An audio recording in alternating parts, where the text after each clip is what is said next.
Togolaises et Togolais, chers compatriotes, c'est le professeur Wolu Kony, secrétaire national du Pacte socialiste pour le renouveau, PSR, qui s'adresse à vous.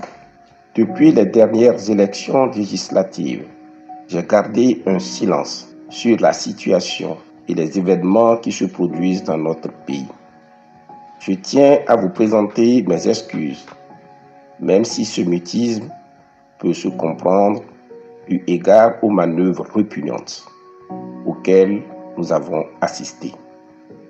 Il y a eu lors de ces élections les partisans du boycott, ceux des abstentionnistes, mais aussi ceux qui de bonne foi ont concouru et enfin le camp des fraudeurs. Nous sommes tous témoins des faits. Je tiens à remercier tous ceux qui y ont pris part, particulièrement ceux qui nous ont accordé leur voix, mais aussi ceux qui nous ont aidés de quelque manière que ce soit. Infiniment merci. Plusieurs mois après, le Togo se porte-t-il mieux? Sans doute pas.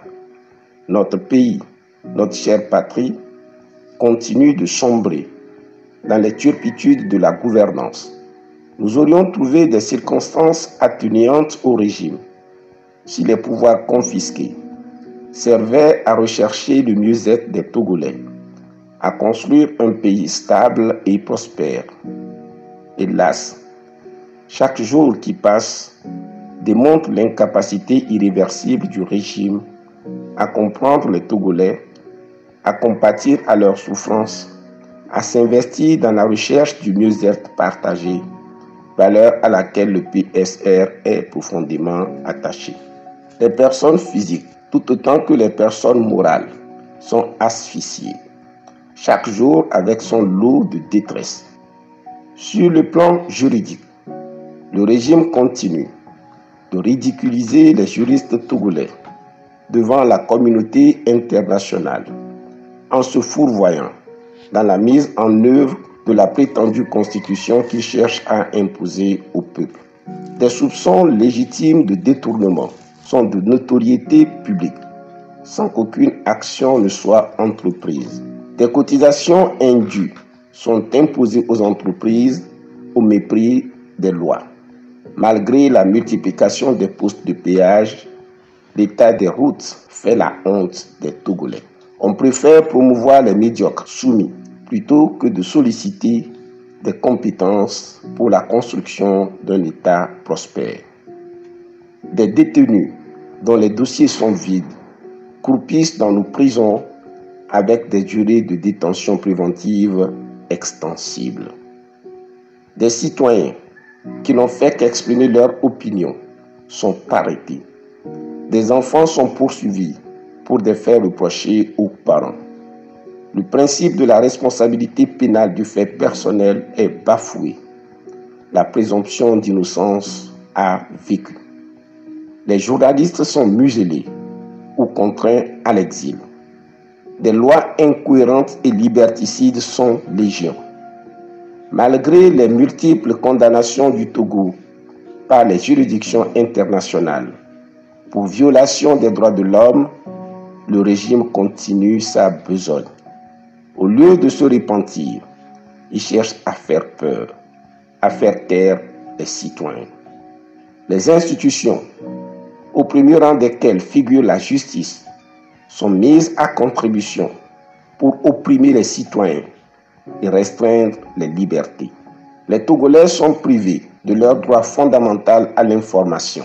Ainsi, nos braves soldats tombent sur les champs de bataille pour la patrie, sans information officielle sur les circonstances et parfois sans communiqué officiel.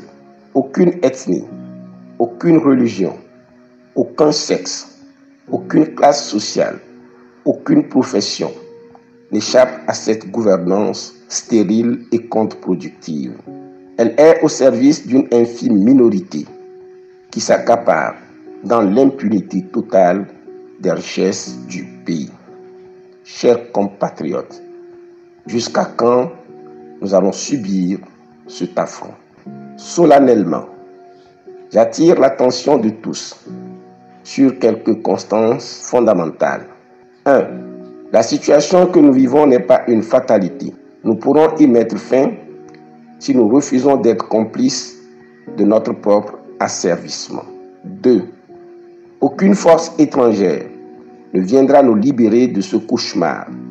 C'est à nous de le faire, à titre principal, aujourd'hui ou demain. Le plus tôt serait le mieux. 3.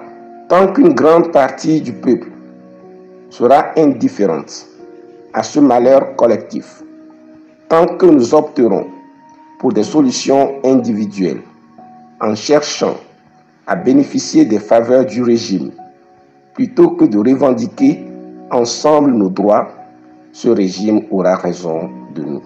4. Si nous n'y prenons garde, leurs enfants, qui aujourd'hui vivent quotidiennement dans des ambiances de fête, qui ne connaissent rien des difficultés de la vie, gouverneront nos enfants dans l'insolence et le mépris des valeurs. Togolaises et Togolais, chers compatriotes, les faits parlent d'eux-mêmes. Nul n'est à l'abri de l'arbitraire et de l'oppression de ce régime. Commerçants, enseignants, médecins, militaires, policiers, étudiants, élèves, conducteurs de taxi, agriculteurs, artisans, etc. Nous sommes tous des potentielles victimes. Tout est question de temps et d'opportunité.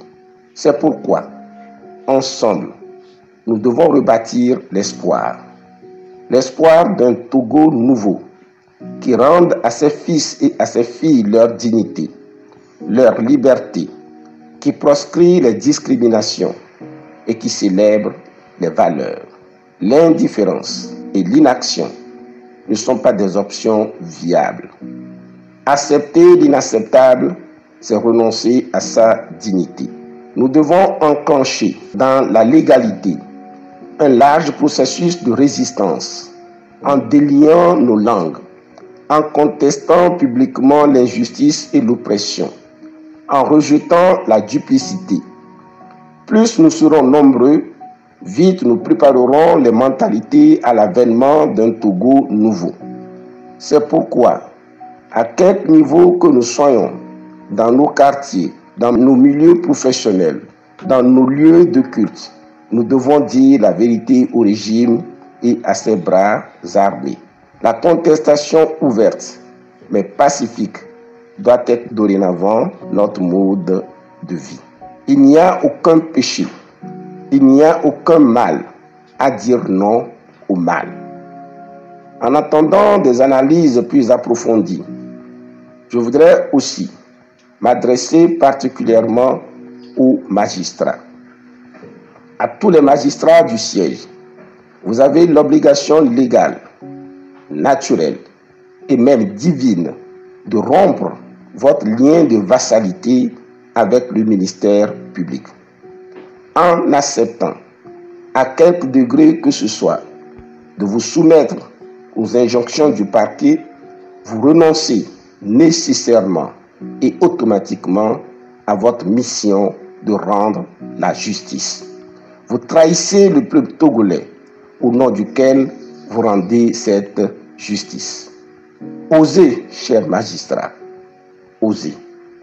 Aux magistrats du parquet, la plume est serve, mais la parole est libre. À tous les magistrats retenus dans les liens de dépendance, pour votre dignité, vous avez l'obligation de reconquérir votre liberté. Vous n'avez aucune excuse à maintenir en détention des citoyens contre votre gré au motif que vous avez reçu des instructions. Vous avez le choix. Dire qu'on ne peut rien est un prétexte à la complicité. Le peuple veut croire en vous. Soyez solidaires de ce peuple qui souffre.